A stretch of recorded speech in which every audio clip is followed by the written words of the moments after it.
Olá, tudo certo? Vamos para o próximo algoritmo? E esse algoritmo é bem legal porque você vai aprender um recurso muito interessante de programação, que são as estruturas de repetição. Então vem comigo.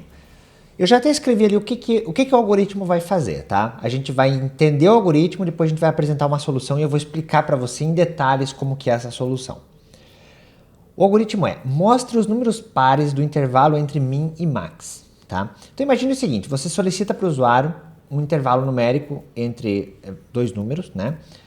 Um intervalo onde você tem o min, que seria o valor mínimo, e max, que é o valor máximo, ok? E aí você quer procurar entre esses números, mínimo e máximo, quais são os números pares e mostrar eles na tela. E aí, como é que você faz esse tipo de coisa? Então vamos começar o algoritmo pelo começo, né? Solicitando os números para o usuário, min e max. Vou criar aqui então uma variável inteira chamada min e uma inteira chamada max. Vou pedir para o usuário então fornecer o valor mínimo e vou armazená-lo na variável min e vou pedir para ele fornecer o valor máximo e armazená-lo na variável max. Certo? Bom, agora eu já tenho os dois números, tá? Vamos imaginar, por exemplo, que o usuário colocou 1 e 10, ok? Então tá, agora entre 1 e 10 eu tenho que ir percorrendo esse intervalo numérico, isto é, 1, 2, 3, 4, 5, 6, 7, 8, 9, 10, eu tenho que percorrer esses números, e para cada número que eu percorro, eu tenho que identificar se o número é par, se ele for par, eu tenho que mostrar ele na tela, ok? Então vamos começar com a primeira coisa que já vai dar uma pista para você de como resolver, que foi justamente quando eu falei o seguinte, ó. Para cada elemento você precisa, né, percorrer. Esse para cada, percorrer, isso tudo já mostra uma dica para a gente que a gente vai precisar de uma estrutura de repetição. Uma estrutura de repetição é basicamente você ficar repetindo um bloco de código enquanto uma condição for verdadeira. A hora que ela fica falsa, a repetição acaba. Uma das formas que você tem em algoritmos de trabalhar com repetição de blocos é usar a estrutura enquanto, tá? O enquanto, basicamente, ele recebe uma condição e um bloco. O bloco vai ser executado várias vezes, tá? Uma vez atrás da outra, enquanto a condição que está aqui dentro for verdadeira. A minha condição é a seguinte, eu vou criar uma variável aqui chamada n, para representar o número atual. Porque assim, se eu estou percorrendo um intervalo, né, a cada momento, né, a cada número que eu percorro, eu tenho que saber que número que eu estou. Esse número vai ser o n, tá? Vamos imaginar que o intervalo seja de 1 a 10, então o n vai começar com 1, na próxima iteração que a gente chama, né, que é na próxima repetição, o n vai ser 2, depois o n vai ser 3 e assim por diante. Então o meu n, ele vai começar com o valor mínimo, tá? Que é o valor mínimo do intervalo solicitado. E enquanto esse n for menor ou igual ao máximo, eu vou repetir o bloco, tá? Eu vou pedir aqui para escrever o valor de n. Daí a gente vai começar a desenvolver o algoritmo de uma forma passo a passo, tá? Então olha só o que eu estou fazendo. Eu estou armazenando, o n está recebendo o valor mínimo, e depois, enquanto o meu n for menor ou igual ao máximo, escrevo o valor de n. E aí eu vou executar esse código.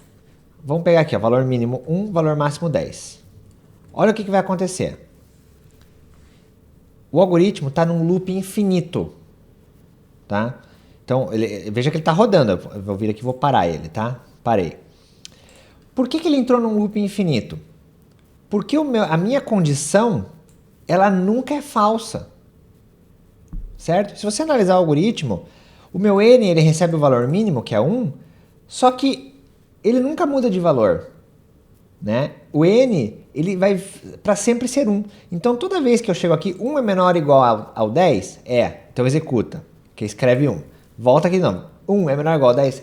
Escreve 1 de novo. Escreve 1 de novo, escreve 1 de novo. Minha pergunta para você é a seguinte, quando que 1 vai deixar de ser menor ou igual a 10? Nessa situação? Nunca. Por isso você tem um loop infinito. Essa é a primeira coisa que você tem que tomar cuidado quando você vai escrever algoritmos que usam estruturas de repetição, tá? Cuidado com os loops infinitos. você tem que tomar cuidado porque o bloco fica repetindo. Você tem que garantir que uma hora a condição seja falsa, senão você vai ter repetição indefinida, tá? No nosso caso, o que a gente tem que fazer? A gente tem que mudar o valor de n. Então, o meu n, ele vai receber o valor que ele já tinha mais 1. Isso aqui é um incremento, tá? Que a gente diz. Basicamente, o meu n, a cada iteração, né, a cada repetição, ele vai receber o valor dele mesmo mais 1. Olha agora o que vai acontecer. Se eu colocar entre 1 e 10, olha lá, ele faz de 1, 2, 3, 4, 5, 6, 7, 8, 9, 10 e termina. Ok? O algoritmo terminou. Portanto, eu já tenho uma forma de iterar nos elementos. Então, veja que a cada repetição, o meu valor de n, ele está com o valor que eu preciso fazer a checagem. Bom, agora é o seguinte, a próxima, eu não vou escrever todos os números, né? Eu tenho que escrever apenas os pares. Como é que eu sei quando um número é par e quando um número é ímpar? Lembra lá da matemática? O que é um número par? Né? Se você pensar na definição matemática da coisa, o que é um número par? Um número par é um número que quando você divide ele por 2, o resto da divisão é zero. Ok? Isso é um número par. Essa é a definição matemática de um número par. E é exatamente essa definição que a gente vai usar aqui. Eu vou dividir o número por 2 e o resultado do resto da divisão tem que ser zero. Tá? Como que eu divido um número por 2 e pego o resto da divisão? Você deve lembrar, né, de algumas aulas anteriores que eu falei sobre o operador barra, que é a divisão. O resultado de n barra 2 é o quociente da divisão, quer dizer, é o resultado. Então, se n, por exemplo, for, sei lá, 6 e eu dividir por 2, o resultado disso aqui é 3. Mas não é isso que eu quero. Eu não quero o resultado da divisão. Eu quero o resto da divisão. Então, eu vou usar aqui a porcentagem, tá? Esse cara aqui é um operador que a gente chama de mod ou módulo, tá? Que é basicamente o resto da divisão, ok?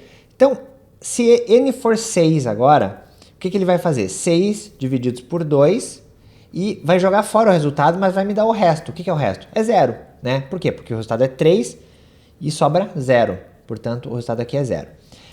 Se for 0, eu sei que é um número par. Então, ó, acabei de falar a resposta. Ó. Se o resto da divisão for 0, eu tenho que escrever se, né? Então, é uma condição. Se n mod 2 igual a 0, eu vou escrever o valor de n. Carlos, não entendi. O que está acontecendo? Olha só. Lembra que eu falei para você que o bloco C ele recebe uma condição? O resultado de uma condição, sempre que tem que ser verdadeiro ou falso? Lembra que eu falei para você também do operador de igualdade, que é o igual igual, que verifica se dois elementos são iguais? Tá? É exatamente o que eu estou fazendo aqui. Eu estou verificando se n módulo 2 é igual a 0, certo? Vamos imaginar que n seja 6. Se eu pegar 6 dividido por 2 e pegar o resto, dá 0. 0 é igual a 0? É. Então essa condição vai ser verdadeira. Portanto, o que vai acontecer com o bloco ali embaixo? Vai ser executado. Portanto, vai escrever o número 6. Aí vai para o 7, né? Incrementou, vai para o 7. O que vai acontecer? 7 divididos por 2. 7 divididos por 2 dá 3 e o resto 1. Ok? Então, o resultado vai dar 1. 1 é igual a 0? Não é. Então, o bloco, escreva, não vai ser executado e eu vou para o próximo. Certo? Então, veja, o 7 ele pulou. E assim por diante. Se eu executar esse código aqui, ó, olha lá que legal, de 1 a 10, 2, 4, 6, 8 e 10, que são justamente os números pares. Carlos, se eu quiser os ímpares, como é que eu faço? É só trocar a condição. Em vez de igual, fazer diferente. Olha lá, aí ele me mostra só o intervalo de números ímpares, certo? Ah, e funciona para outros intervalos, Carlos? Claro que funciona. Se eu vier aqui, por exemplo, e quiser os pares entre 122 e 213. Tá lá, ó, todos eles, ó, pulando de 2 em 2. Certo? E aí o algoritmo funciona. Então, olha só, aprendemos coisas novas aqui nessa aula. Aprendemos a utilizar a estrutura enquanto, que repete um bloco enquanto a condição que está aqui é verdadeira, tá?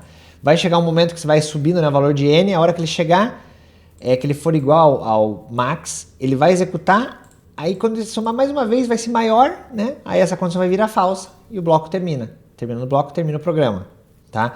Então, o enquanto é uma estrutura que a gente conheceu e a gente aprendeu também sobre o operador módulo, que pega o resto da divisão, ok? E com isso a gente aplicou esses dois conhecimentos novos em um algoritmo bastante interessante para calcular, descobrir, né, intervalos numéricos aí, onde eu quero pegar apenas os números pares ou ímpares, né?